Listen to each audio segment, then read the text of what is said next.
द्वितीय किरण सामाजिक रहनी। किसी भी मनीषी का कार्यक्षेत्र समाज ही होता है। वही समाज समुन्नत होता है जो धर्म के शाश्वत सत्य को अंगीकार करता है। यदि समाज का प्रत्येक व्यक्ति केवल अपना सुधार कर ले तो सारा समाज सुधर जाता है।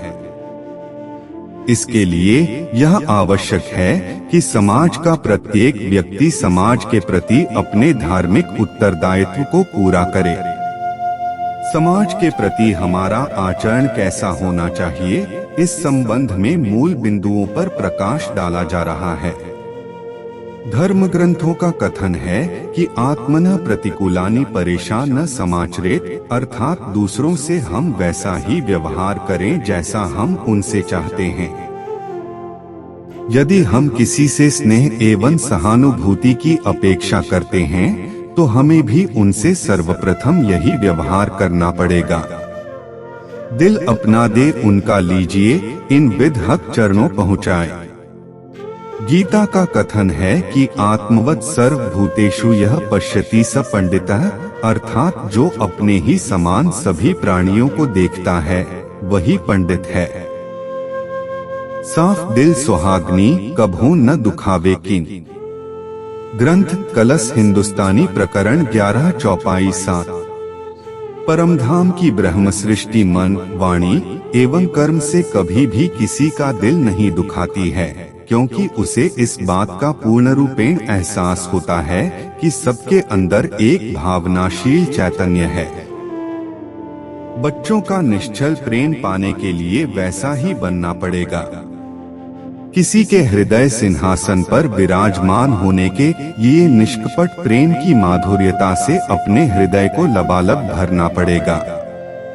सुंदर साथ से तो केवल यही आशा की जाती है कि वे श्री मुखवाणी की इस कसौटी पर अपने को खरा सिद्ध करें।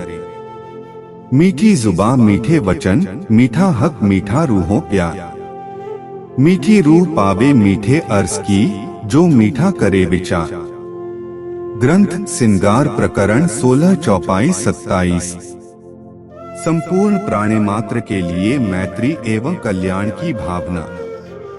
भारतीय संस्कृति एक स्वर से यह घोषणा करती है कि यह अपना है तथा यह दूसरों का है। इस प्रकार की सोच तो संकुचित हृदय वालों की है। उदार हृदय वालों के लिए तो संपूर्ण पृथ्वी ही अपना परिवार है। इसी प्रकार वेद में कहा गया है कि मैं संसार के सभी प्राणियों को मित्र की दृष्टि से ही देखूं। तुम मुझे मित्र की दृष्टि से देखो। अय निजः परोवेति गणना लघु चेतसाम। उदार चरिताना तु वसुधैव कुटुम्बकम। मित्रस्य मा चक्षुषेक्षध्वम्। मित्रस्य चक्षुषा अह सवार्णी भूतानि समीक्षे। यजुर्वेद 5/34। न तो मैं राज्य की कामना करता हूँ, न स्वर्ग की और न ही मोक्ष की। मैं तो एकमात्र दुहकों से पीड़ित संसार के सभी प्राणियों के दुहकों के नाश की ही कामना करता हूँ। इस संसार में सभी सुखी हों, सभी निरोग हों, सभी एक दूसरे का कल्याण चाहें। कोई भी कहीं भी दुहखी हो। न तो कामे अह राज्य न स्वर्ग न अपनुर्भवम। कामे दुहक तप्ताना प्राणिना मर्ति नाशन। सर्वे भवन्तु सुखिनः सर्वे सन्तु निरामयाः। सर्वे भद्राणि पश्यन्तु मा कश्चित् दुख भाग भवेत्। अथर्ववेद में कहा गया है कि संसार में न तो कोई भी भूखा रहे और न कोई प्यासा रहे। माँ क्षुधन माँ त्रिशत। अथर्ववेद 2:29-4।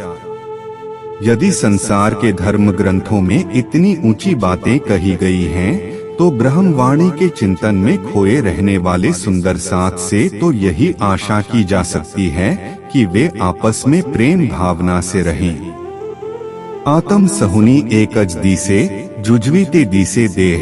रास 4/6।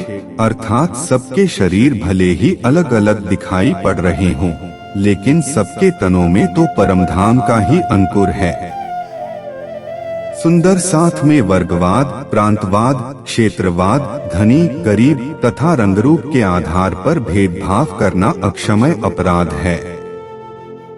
इस दुनिया की सभी जातियां कर्मानुसार हैं। जन्म के आधार पर जातियों का निर्धारण करना मानवता के प्रति अत्याचार है। धाम धनी की वाणी तो भक्त चंडाल को एक कर्मकांडी ब्राह्मण से अधिक श्रेष्ठ कहती है, क्योंकि उनमें आत्मिक दृष्टि से कोई भी भेद नहीं होता है। चंडाल हृदय निर्मल, खेले संग भगवान, देखलावे नहीं काहू को, गोप राखे ना। विप्र भेख बाहर दृष्टि, खट करम पाले वेद। श्याम खिन सुपने नहीं, जाने नहीं ब्रह्मा भेद। अब कहो काके छुए, अंग लागे छोट। अधम तम विप्र अंगे, चंडाल अंग उद्योग। ग्रंथ कलश हिंदुस्तानी प्रकरण 16 चौपाई 16, 18, 20। गीता का भी कथन है कि चारों वर्ण गुण, कर्म और स्वभाव के अनुसार बनाए हैं। जन्म से तो सभी शूद्र अज्ञानी ही पैदा होते हैं। उच्च संस्कारों के ग्रहण के पश्चात ही किसी की द्विज ज्ञान से युक्त संज्ञा होती है। चातुर्वर्ण्य मया सृष्ट गुण कर्म विभागशः। गीता 4/13। जन्मना जायते शूद्रो संस्कारात् द्विजोच्यते। जात एक खसम की और न कोई जात। एक खसम एक दुनिया और उड़ गई दूजी बात। ग्रंथ सनंद प्रकरण 36 चौपाई 17। परमधाम के सुंदर साथ की एक ही जाति है आत्मा। यहाँ की ईर्ष्या द्वेष से भरपूर जातियों से कोई भी लेना देना नहीं है। सभी सुंदर साथ से यही आशा की जाती है कि वे वाहिदत के प्रेम की कुछ झलक यहाँ भी दिखाएं। हक जात वाहिदत जो, सो छोड़े ना एकदम। प्यार करे माहो मान्हे, वास्ते प्यार खसम। ग्रंथ सिंगार प्रकरण 19 चौपाई 54।